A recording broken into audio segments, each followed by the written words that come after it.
Hello students, I welcome all of you in this session of quadratic equation. Today I would like to explain quadratic equation basics to you.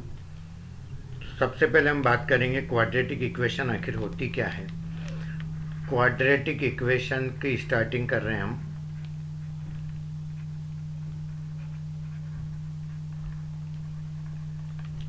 सबसे पहले तो equation क्या होती है इसको अपन समझते हैं। जिसके अंदर इज इक्वल टू का साइन आ जाता है वो इक्वेशन होती है। जैसे 3+2=5। आप इसको बोले नहीं बोले, मैं तो इसको भी इक्वेशन बोल देता हूँ क्योंकि इसमें इज इक्वल टू का साइन है। x=5, x² = 7, x² plus 2x plus 1 = 0। इसके अंदर ये वाली इक्वेशन क्वाड्रेटिक नहीं है, इसमें तो वेरिएबल ही नहीं है। ये वाली इक्वेशन लीनियर इक्वेशन है क्योंकि इसमें एक वेरिएबल है x, और ये वाली इक्वेशन क्वाड्रेटिक इक्वेशन है क्योंकि इसमें x² है। तो जिसमें x² वाला टर्म हो ऐसी इक्वेशन को क्या बोलेंगे? क्वाड्रेटिक इक्वेशन बोलेंगे। तो ये मेरी क्वाड्रेटिक इक्वेशन है, x² प्लस 2x प्लस 1 = 0। कुछ इक्वेशन क्वाड्रेटिक होती है मगर दिखती नहीं है, और कुछ दिखती हैं क्वाड्रेटिक नहीं होती। दोनों बातें हैं। यहाँ पर एक इक्वेशन मैं आपको बता रहा हूँ, जैसे x = 1/x। अब आपको इसमें x² नहीं दिख रहा है, लेकिन मैं आपको दिखा सकता हूँ x² इसमें है। इसको क्रॉस मल्टीप्लाई करेंगे तो x² = 1 आ जाएगा, तो x ±1 दो आंसर आ जाएंगे, यानी ये क्वाड्रेटिक इक्वेशन है। और कुछ इक्वेशन ऐसी होती है जो क्वाड्रेटिक दिखती हैं लेकिन होती नहीं है, जैसे x² plus 2x plus 1 = x × x plus 1। अब आपको लग रहा होगा कि इसके अंदर x² वाला टर्म है, लेकिन आप इसको सिंप्लीफाई करेंगे तो x² वाला टर्म कैंसिल हो जाएगा।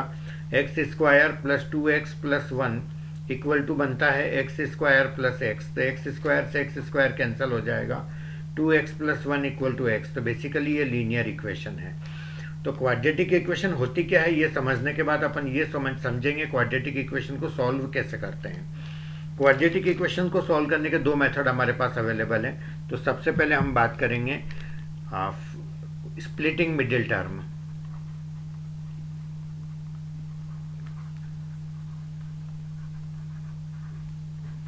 मिडिल टर्म को स्प्लिट करके हम क्वाड्रेटिक इक्वेशन को सॉल्व करेंगे। तो हमारी क्वाड्रेटिक इक्वेशन बनती है 6x² प्लस 7x प्लस 2 = 0। तो यहाँ पर ये जो 6 है और ये जो 2 है, फर्स्ट और लास्ट टर्म, पहले इनको मल्टीप्लाई कर लो। तो 6 2 ज़ा कितना आ रहा है? 12। और ये जो मिडिल टर्म है इसको लिख लो साइन के साथ +7, यानी कि हमारा प्रोडक्ट आना चाहिए 12 और सम आना चाहिए 7। तो ऐसे दो नंबर हम सोचेंगे जिसमें प्रोडक्ट आ जाए 12 और सम आ जाए 7। तो यहाँ पर आता है हमारे दो नंबर 4 और 3, जिनका प्रोडक्ट 12 है और जिनका सम 7 है। तो हम इस 7x को स्प्लिट कर देंगे। 6x² plus 4x plus 3x plus 2 = 0। तो यहाँ पर कॉमन क्या आ रहा है हमारा? 2x कॉमन आ रहा है, तो अंदर आएगा 3x प्लस 2। फिर से कॉमन 1 अंदर आ जाएगा, 3x प्लस 2 = 0।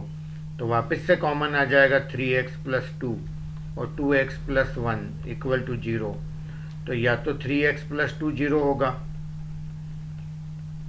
या फिर 2x प्लस 1 0 होगा।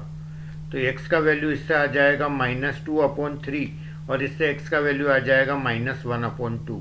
तो यहाँ पर ये दो वैल्यू आ रहे हैं क्वाड्रेटिक इक्वेशन के। तो ये हमारा मेथड है स्प्लिटिंग मिडिल टर्म। इसके अलावा सेकंड मेथड होता है फार्मूला मेथड, वो भी मैं आपके साथ शेयर करूँगा। फार्मूला मेथड के अंदर फार्मूला अपने को याद करना पड़ेगा, x = -b plus minus √(b² - 4ac divided by 2a। अब हमारी जो इक्वेशन थी वो थी 6x² प्लस 7x प्लस 2 = 0। तो यहाँ पर a का वैल्यू आ रहा है 6, b का वैल्यू आ रहा है 7 और c का वैल्यू आ रहा है 2। तो फार्मूले में पुट करेंगे तो x = -b की जगह 7 प्लस माइनस √(b²), तो 7 का square 49 - 4 × a × c divided by 2a। a का वैल्यू 6 हो जाएगा। तो x हो जाएगा -7 प्लस माइनस √6 4 ज़ा 24 2 ज़ा 48। तो 49 - 48 कितना हो गया? 1 हो गया, तो x इक्वल टू ये हो जाएगा -7 प्लस -1 डिवाइडेड बाय 12। तो इसके दो आंसर आ जाएंगे, एक तो हो जाएगा -7 -1 अपॉन 12 और एक हो जाएगा -7 प्लस 1 अपॉन 12। तो ये x का वैल्यू आ जाएगा -8 अपॉन 12 यानी कि -2 अपॉन 3 और ये x का वैल्यू आ जाएगा -1 अपॉन 2। तो ये दो आंसर आ गए -2 अपॉन 3 -1 अपॉन 2। पहले भी यही आंसर आए थे, सेम इक्वेशन है तो दोनों का आंसर तो सेम ही आना है, केवल हमारा मेथड अलग अलग हो जाएगा। तो ये हमारा क्वाड्रेटिक इक्वेशन का बेसिक है। कुछ और बातें मैं आपके साथ शेयर करना चाहूँगा। सपोज करिए alpha and beta are roots of quadratic equation. ये रूट्स हैं क्वाड्रेटिक इक्वेशन के, QE लिख देता हूँ मैं शॉर्ट में। Then alpha plus beta equal to -b upon a, ये फार्मूला याद रखिएगा। Alpha into beta equal to c upon a and quadratic equation is, यदि आपको रूट्स दिए हैं तो क्वाड्रेटिक इक्वेशन हो जाएगी x square minus alpha plus beta into x plus alpha beta equal to 0, यानी कि एक्स स्क्वायर माइनस रूट का सम कर लो इंटू एक्स प्लस रूट का प्रोडक्ट कर लो इज इक्वल टू 0। जैसे किसी इक्वेशन के रूट है 2 और 3, कोई आपको बोले इक्वेशन बना के बताओ, तो एक्स स्क्वायर माइनस इनका सम कितना होगा 2 और 3 का 5x प्लस 2 3 जा 6 इक्वल टू 0, यह आंसर आ गया। तो इस तरह से क्वाड्रेटिक इक्वेशन बना सकते हैं। अब आते हैं अपन नेचर ऑफ रूट्स। रूट्स का एक नेचर डिसाइड करते हैं अपन और उसके कुछ रूल्स होते हैं, वो भी समझ लीजिएगा। नेचर ऑफ रूट्स, तो रूट्स का नेचर पता करना हो तो क्वाड्रेटिक इक्वेशन में सबसे पहले d निकालना पड़ेगा। d का मतलब होता है b स्क्वायर माइनस 4ac। तो d निकालेंगे तो तीन बातें हो सकती है, d का वैल्यू 0 भी हो सकता है, d का वैल्यू ग्रेटर देन 0 भी हो सकता है और d का वैल्यू लेस देन 0 भी हो सकता है। अब d का वैल्यू 0 होगा तो रूट्स रियल होंगे, इक्वल होंगे, रैशनल होंगे, ये रूल्स याद रखिएगा। d का वैल्यू ग्रेटर देन 0 होता है यानी कि पॉजिटिव होता है तो रूट्स रियल होंगे, अनइक्वल होंगे और रैशनल भी हो सकते हैं और इर्रेशनल भी हो सकते हैं। या तो रूट्स रैशनल होंगे या इर्रेशनल होंगे, दोनों हो सकते हैं। डिपेंड करता है हमारा d कैसा है। तो हमारा d यदि परफेक्ट स्क्वायर है, d इज परफेक्ट स्क्वायर, तो रूट्स होंगे रैशनल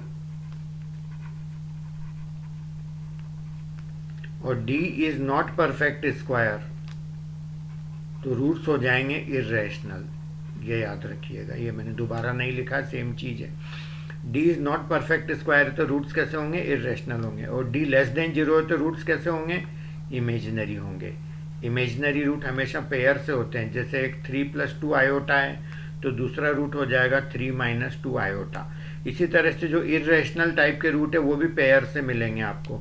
एक रूट है 3 + √2 तो दूसरा रूट हो जाएगा 3 - √2।